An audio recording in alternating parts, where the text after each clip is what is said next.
Hello and welcome to Dingoes Ate My Podcast. I'm Paul. And I'm Dave. And this week we are discussing the episode Hellbound. This episode originally aired October 22nd, 2003, attracting approximately 4.73 million viewers. Alrighty, so let us start off with, let's start with movies this time. Number one movie at the box office this week, Dave. I will give you a small hint. It is seasonally appropriate. Okay, with something with the spookiness. Though, it leaves me a little... Kill Bill managed to stick around for an additional week, but if it was a bit more seasonally appropriate, again, with around that time... No, that might have been a bit too old. I will give you a bit of a hint. I don't know how much this will help you, but it is a remake of a very influential slasher movie. With that... Yeah, the name escapes me. No? What? No, that was more recent, I supposedly think of. Yeah, I'll just take a shot in the dark. It's supposedly either a re-release of the Halloween series? No, the Halloween remakes were like 07-ish, I think. Okay, This was the remake of the Texas Chainsaw Massacre. Okay, and this was most likely the time that I actually heard that series existed. Yeah. Because it was kind of the case of that's when I first heard and discovered that this was a thing. Yeah. Are you familiar with any of like the Texas Chainsaw movies? No. Kind of what I figured. Okay. The Texas Chainsaw movies are really good, especially 1 and 2. Do not watch the remake. Yeah. The remake is not very good. It's kind of the case that they switched a little bit more around this time of the year from horror style movies to more of the gore style movies. Yeah, I mean, we're not far out from Saw isn't out yet, but it's coming soon-ish. That's 2004, so it's the next year. Hostel's around the same time. We are definitely getting into more of that, like, that kind of like with quote unquote torture porn. I don't think that's the problem with the Chainsaw remake so much. I think the Chainsaw remake is just a crappy movie, but and it's one of those movies that like you didn't need, like, there was no reason to remake it. Like, you could have just done a re-release, and like it's not a movie like it, what I mean is, like, Texas Chainsaw is not a movie that relies on its special effects. It's a movie that relies on like its atmosphere and that sense of dread and those kind of things. It's not so much about the special effects. You know, it's the actual horror aspects that are really good within certain films. Yes, and then the second one becomes like a comedy. Oh boy. But it's really good. Because I'm pretty sure it's the same writer director, and he just went, fuck it, I'm just gonna go fucking like balls to the wall insane with this, and made a really funny kind of... Though weirdly enough, that reminds me of another particular series where it seems like they did the same, where they made the first movie and it's like, oh, this is a fairly decent idea. And when the second movie came around, they went balls to the wall with it. I'm not sure if you would agree with it, but supposedly it's like the Gremlin series. Gremlins. See, here's the thing. I love Gremlins 1. I think I've only seen Gremlins 2 once. And again, it's kind of the case of one particular series I've been watching discusses about horror movies, and with their discussions, like, everything went balls in the wall to the second Gremlins movie. It's like, after they explained it and I saw bits for myself, it's like, yeah, that makes sense. Yeah, Hulk Hogan has an appearance in Gremlins 2. That should tell you all you need to know. Yeah. Although I think he's like in a movie that they watch in the movie. I don't think he's like actually a character, if memory serves. Anyway, let us move on to the number one song in America this week, Dave. Most likely it's the same from last week. If I remember correctly, it was the Baby Boy something from Beyonce and another singer? It is Baby Boy by Beyonce featuring Sean Paul, yes. Mm. And finally, let's move on to video games, Dave. This is one of those weeks that I probably didn't leave the house. Oh, no, I would have had to because I would have had school. Damn it. Yeah. But I wouldn't have Yeah. wanted to because, oh boy. Okay. October 22nd, if you're a PC gamer, you could pick up a little game called SeaWorld Adventure Parks Tycoon, which I don't know Oh, why you would buy that because there are a bunch of better games coming out. understandable, but yeah, if you like the Tycoon series where you could build certain stuff like that, then yeah, it's understandable. I feel like this probably wasn't very good, though, but I don't know. I've never played it. Mm. Anyway, moving on to October 24th, if you had a Game Boy Advance, you could pick up a little game called The Hobbit. Ah, yes, with them trying to get into that series. Though I'm not sure if it was a case of it was essentially the Lord of the Rings movies that came out around that time, and then they came up with the Hobbits movie before making this game, or it was just a concept of we have this Hobbit book that was based off the Lord of the Rings series. Make a game out of it. It's like, but we don't make a game out of it. I think what it came down to was the Lord of the Rings stuff was really big at the time, and another company had the rights specifically to The Hobbit to make games. So they're like, oh, let's cash in on this. Yeah. Because I remember a decent amount of times going into the game store and seeing that title art of that game staring me in the face is like, nah. Yeah, because like they very specifically, if you look at the box, it says The Hobbit, and then below it says the prelude to Lord of the Rings. Like it doesn't, they don't use Lord of the Rings in the title, so that's why I'm kind of thinking it was like a separate kind of licensing deal, Hmm. and it's made by a different company. Yeah, Nah. because the Lord of the Rings games were EA, and this was published by Sierra. Hmm. Anyway, moving along to October 26th, if you had a Game Boy Advance, you could pick up Super Duper Sumos. Ah, yes. Do you actually know what this is?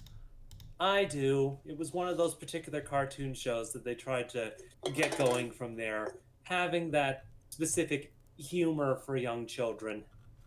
Okay, I don't remember this at all, so that's okay. Probably for the best. It would probably drive you insane. Probably. Also on October 26th, if you weren't up for some super duper sumos action, you could pick up a game that I would argue is a little bit better called Super Mario Advance 4 Super Mario Brothers 3. Yes, that would be very much better. It does have a terrible naming convention, though. Yeah, yeah. God damn it, Nintendo. Anyway, on October 27th, if you had a Game Boy Advance, you could pick up Spyro Attack of the Rhinox. I think I'm pronouncing that right. I don't really know. Ah, yes, because I believe it was also released with a partner game. Not on this day, although there might have been another one that came out later. Oh, hey. Um, I don't see any reference to it. What were you thinking? What game were you thinking of? The one particular thing I was thinking of was they were trying to re-release Spyro as well as Crash Bandicoot, and the one method they decided to do with it was making two partner games for it, where enemies from one series mixed in with each other's different main characters. So Spyro faced off with Crash Bandicoot enemies, and Crash faced off against Spyro enemies. I know which one you're thinking of. That actually, I think, came out the year before. I think that was a Ah, 2002 release. okay. Yeah, I'm pretty sure that was a 2002 release. Anyway, moving along, October 27th. Good God, this would have been a hell of a day for me. If you had a PS2, Xbox, GameCube, or Game Boy Advance, you could pick up a little game called Tony Hawk's Underground. Ah, yes. I'm sure you remember playing the Underground games. I do.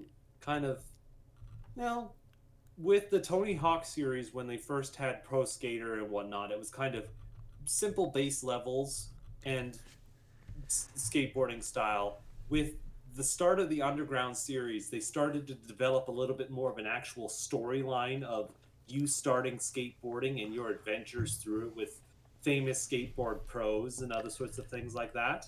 Yeah, yeah. And like you said, like the levels in like the Tony Hawk Pro Skater games were quite small. This game, from memory, has quite a large like area to skate in.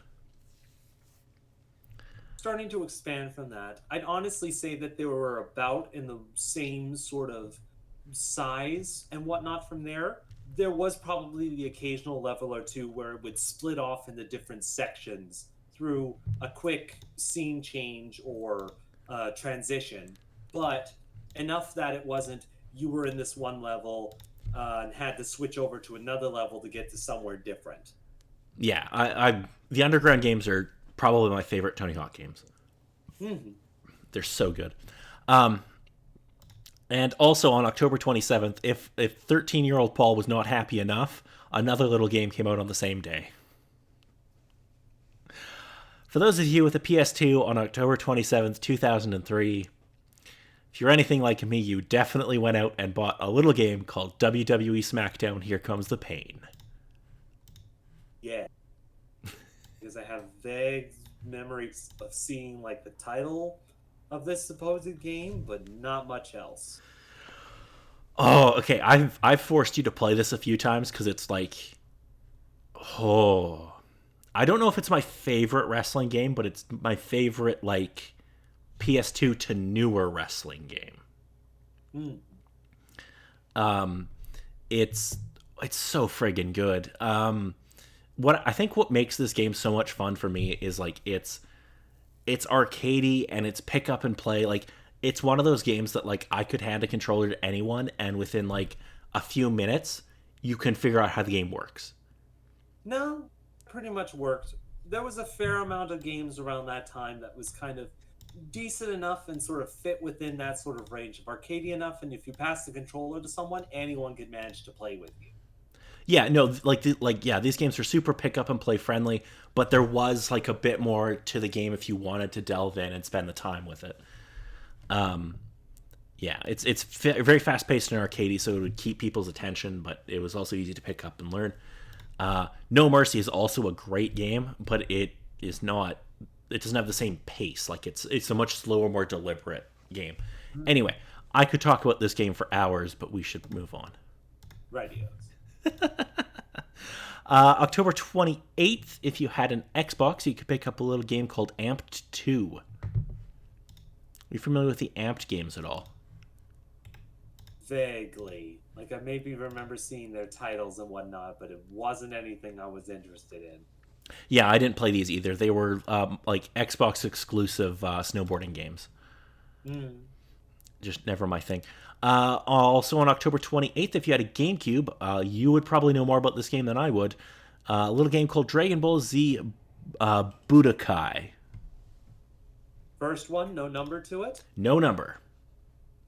No number. Okay. For the game series that I gotten into, but especially with the specific Dragon Ball games around this time, definitely interesting for the fighting style. And if you were a Dragon Ball Z fan, you wouldn't be upset about it. Okay, yeah. I mean, I've probably played it because I was forced to at some point, but it definitely wasn't my jam. Also on October 28th, October 28th was a hell of a day, by the way. If you were a PC gamer in the States, you could finally get your hands on a little game called Final Fantasy XI.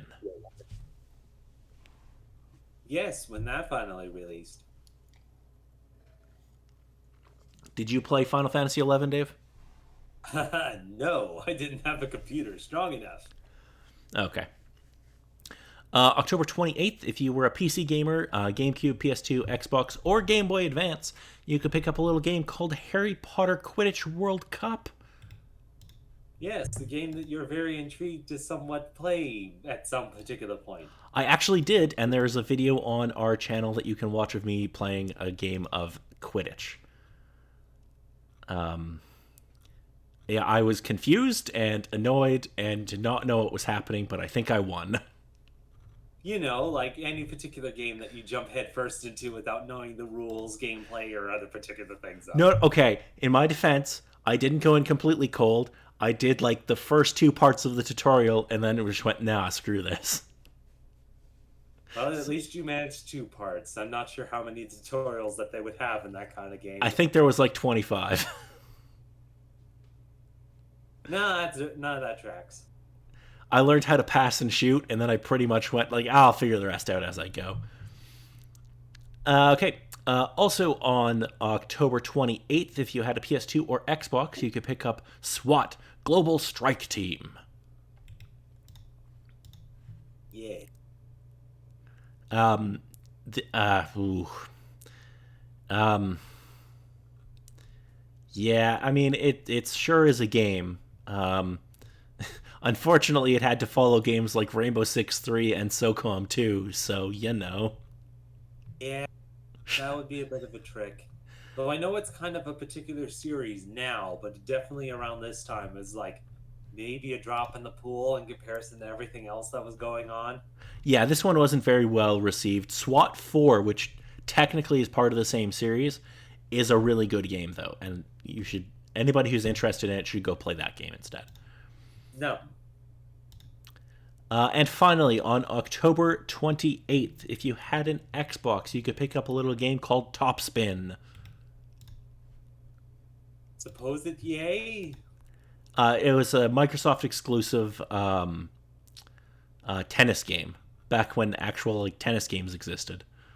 Okay. Because the one particular thing that came to mind was not tennis. Oh, I tell a lie. It was not Xbox exclusive. I thought it was because it's like Xbox Game Studios and like Xbox Sports Gaming or whatever. But it actually did come out on PS2 and on PC. But yeah, again, when you said top spin, the first thing that came to mind was not a tennis thing, which, despite the fact that that was the term coined from tennis, most likely didn't come to mind. What were you thinking? In my case, I thought it was a stupid Beyblade game. Oh, okay. I mean, that makes sense. Alrighty. So let us move into the actual episode. Alrighty. So, as Fred is working late in the science lab, Spike complains about how he cannot pick things up and scare people as a ghost. Fred argues that he is not a ghost, then notes that the temperature of the heat he radiates has dropped slightly. She promises again that she will not let him stay in the netherworld and will make him corporeal if she can defy some laws of nature. You know, as she does. I mean, yeah, she does. Spike disappears, winding up in the basement where he hears a chopping sound and goes to investigate. He finds a man with a cut up face chopping off his own fingers. He does a double take and the man disappears.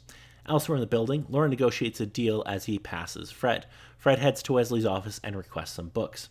He tells her that he will get them for her if she agrees to have a real dinner since she has been frequently eating takeout and working late. Eve takes Fred to Angel's office, where they discuss the amount of money Fred's department has been spending. Fred admits that she has to spend a lot to try and make Spike corporeal again.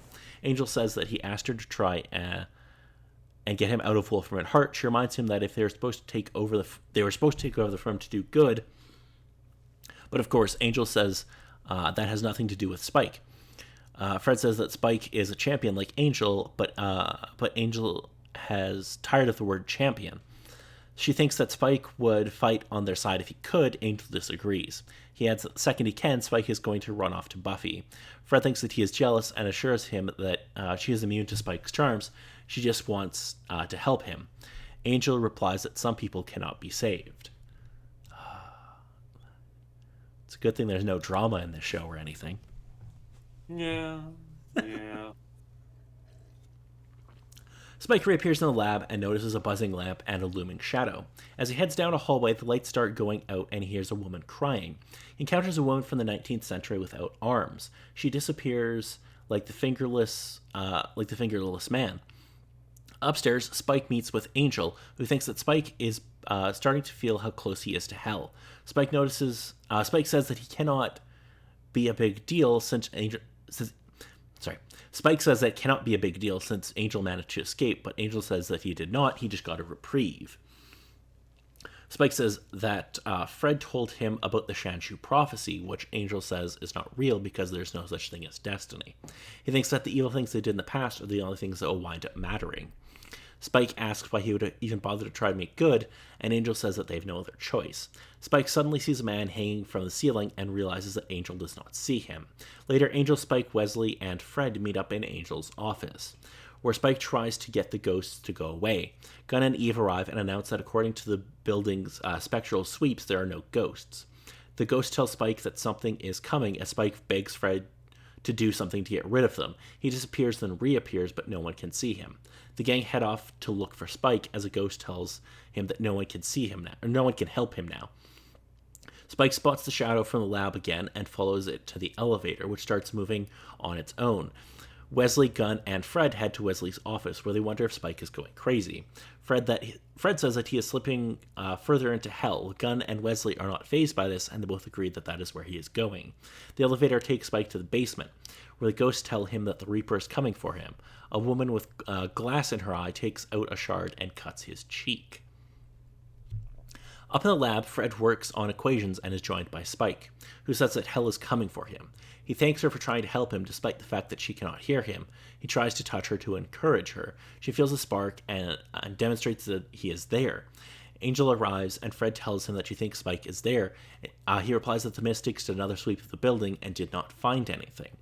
Fred says that she does not care and wants to figure out how to contact Spike before he is gone for good. The two of them meet up with Gunn and Wesley in a conference room, where they are joined by Eve and a psychic. The psychic conducts a quick seance, where she senses Spike's presence and says that he is in pain. She says that a dark soul is coming, and Spike yells that it is the Reaper. The psychic starts choking, and Angel thinks that Spike is attacking her.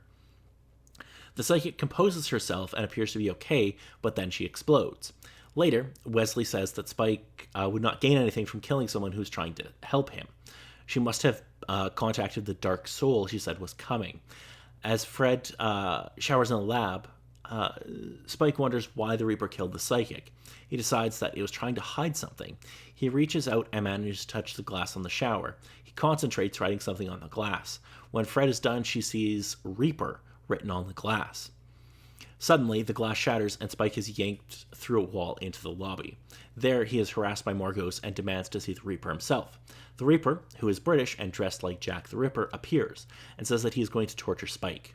Up in Wesley's office, Gunn finds information on the Dark Soul, but there are lots of references to different people, four about Angel who resents it because he did not have a soul when he did them. Fred arrives and tells the others to cross-reference Reaper. Angel comes up with the name Matthias Pavine, I think is how you pronounce it. An 18th century doctor nicknamed the Reaper for performing unnecessary surgery. Rather than praising him for being brutal, Wolfram and Hart killed him and used his blood to deconsecrate the ground of the Los Angeles branch. The site the seers have determined would work was originally a church, so Paveyer's blood was needed. I don't know how you pronounce his name. Angel notes that this doctor practiced the dark arts, which is probably why he's not in hell and can get around the mystics. Angel wonders why there aren't any ghosts in the building since so many people would have died there. Gunn says that the doctor must have been doing something to them. Fred notes that Spike will probably be his next victim. Down in the science lab, the doctor is having fun torturing Spike. Fred enters, and the doctor hopes that someday he'll be able to get to deal with her. Spike fails to hit him since he is non-corporeal. Spike and the doctor wind up in the basement, where the doctor brags that he can bend reality, which is why the gang cannot see Spike anymore. The doctor and the ghosts taunt Spike, who says that the doctor killed them all. The doctor says that they died in service to the firm, but Spike says that that he sent them to hell, which means that they are not really in the world. In the lab, Fred writes formulas on a whiteboard and then goes on the windows, and realizes that in order to save Spike, she and the others need a lot of dark energy. Gunn takes Angel to the White Room, where Angel explains that Gunn wants to take something from the conduit between Wolfram and Hart and other dimensions. They hear the Panther, and Gunn speaks to it calmly, eventually making a deal when it appears. Back in the basement, the doctor continues torturing Spike and opens a portal to hell. He says that he has spent He says that he is sending Spike there so that he himself can stay in this world. He tells Spike that he is getting what he deserves. Spike agrees he deserves to go to hell, but not today. As Spike starts to fight back, he notices that since reality bends to desire, he could touch Fred and write on the glass because he wanted to. And now he wants to fight the Doctor. Spike starts hitting the Doctor, and they end up in Angel's office. The Doctor fights back, appearing to enjoy himself. The group meet up in the science lab again, and Gunn gives Fred what he took from the Panther. Fred does her thing as Spike and the Doctor keep fighting each other. They get distracted by an energy burst, and Spike runs away. In the lab, Fred determines that Spike is there and tells him to step into the circle she has drawn so that he can become corporeal again. The Doctor grabs her and starts choking her. The others figure it out and try to fight him, but he knocks them across the room. The Doctor notes that Spike can choose to become corporeal, or he can save Fred. Spike appears beside him and knocks him into the circle, where the Doctor becomes corporeal. Angel starts to fight with him, and Spike, now visible to the gang, tells him not to kill the Doctor. Angel is fine with just beating him up. The next day, Wesley and Gunn help Fred clean up the lab and try to make sure she is okay. Spike appears in Fred's office, and she apologizes for being unable to do the ritual again to make him corporeal. He says that he is all right. He made the choice to save her instead and will not change his mind. He is afraid of trying something else and ending up like the Doctor, who cheated death any way he could, no matter who it hurt. Fred says that she told everyone. Fred says that what she told everyone else was right. Spike was worth saving. Spike shows his ability to bend reality to his desire by picking up a coffee mug, reflecting that there are worse things than being a ghost. In the basement, Angel and Eve imprison the Doctor in a device so that he cannot move or affect anything around him, but will remain alive for all eternity in hell, staring at an empty hallway through the window in his door. So, what do we think of this episode, Dave? It was definitely interesting, kind of going into the bit of the mystery of how things were kind of affecting Spike, everything that the Doctor kind of affected being a corporeal spirit, and all that sort of stuff from there.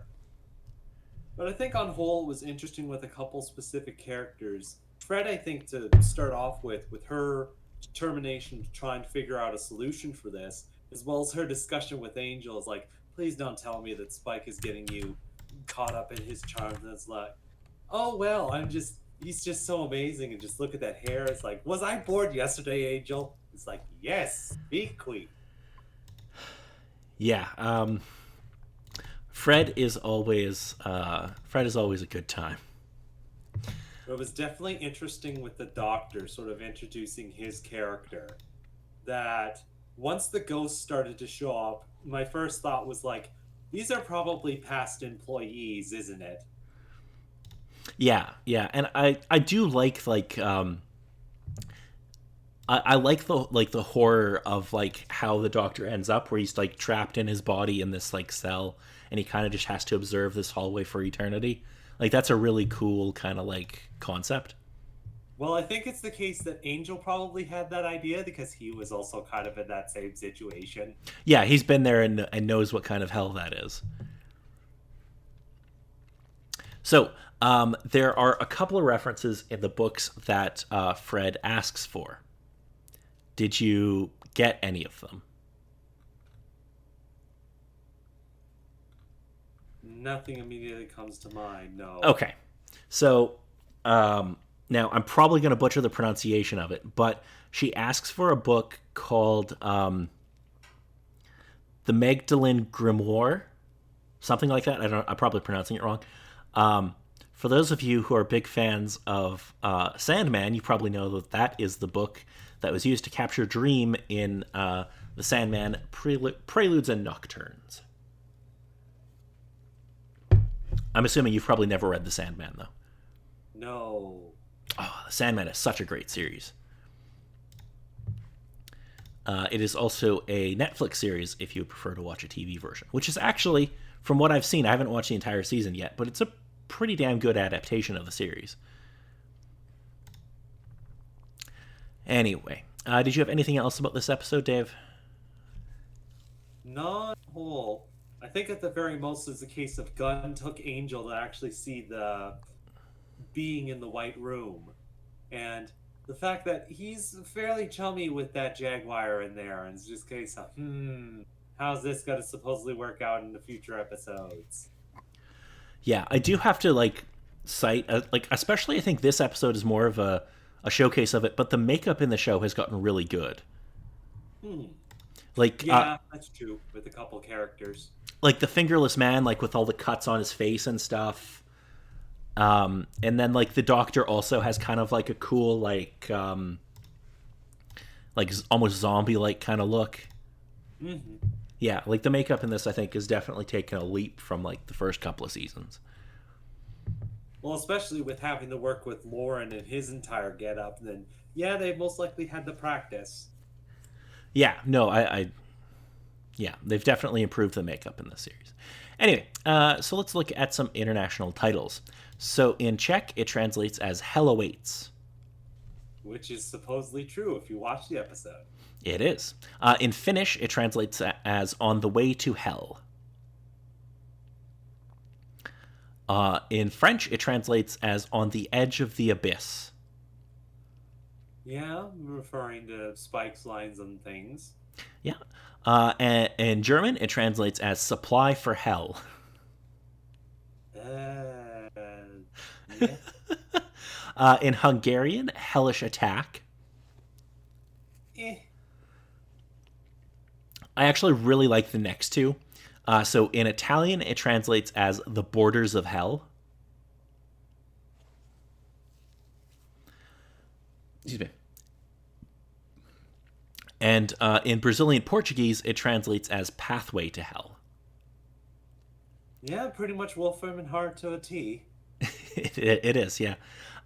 In Russian, Hellish Place.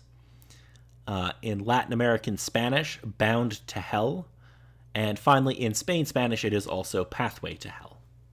There you go. So I feel like all of those are actually like pretty good titles for the most part. Hmm.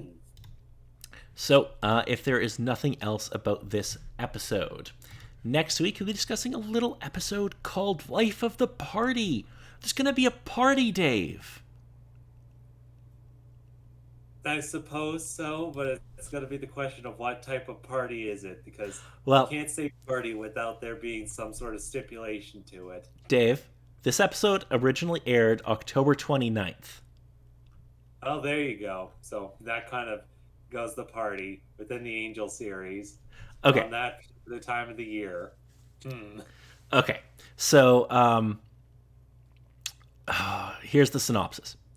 The consummate entertainer Lorne works around the clock to throw the ultimate Halloween party at Wolfram and Hart. When their guests begin to behave strangely and out of character, Angel and the gang investigate to find out what's causing the mysterious happenings. Oh no. Please don't tell me this is going to be a repeat of that one particular Buffy episode. No, they are not going to turn into their costumes. It That was a great episode, though. was, but it's also the case of what the hell would happen in this series if they did that concept. Here's the thing. I can't imagine. Okay, maybe Fred, but I can't imagine anybody else really dressing up. Like, I don't think Wesley would put on a costume. Or Gunn. Or Angel. Or Yeah, Spike. with those two. Maybe Gunn occasionally, but you'd have to be kind of maneuvered into it by Fred supposedly dressing up. But yeah, on whole. I mean, I could see Lorne maybe. Like, Lorne would do Lawrence the most costume. definitely, if he's the one organizing a party. He would have the best costume, by the way. Because Lorne is always the best dressed person in this series. Of course. Because he's Lorne. Anyway, so yeah, that is going to be a good time, and well, you'll see. Anyway, until next time, I'm Paul. And I'm Dave.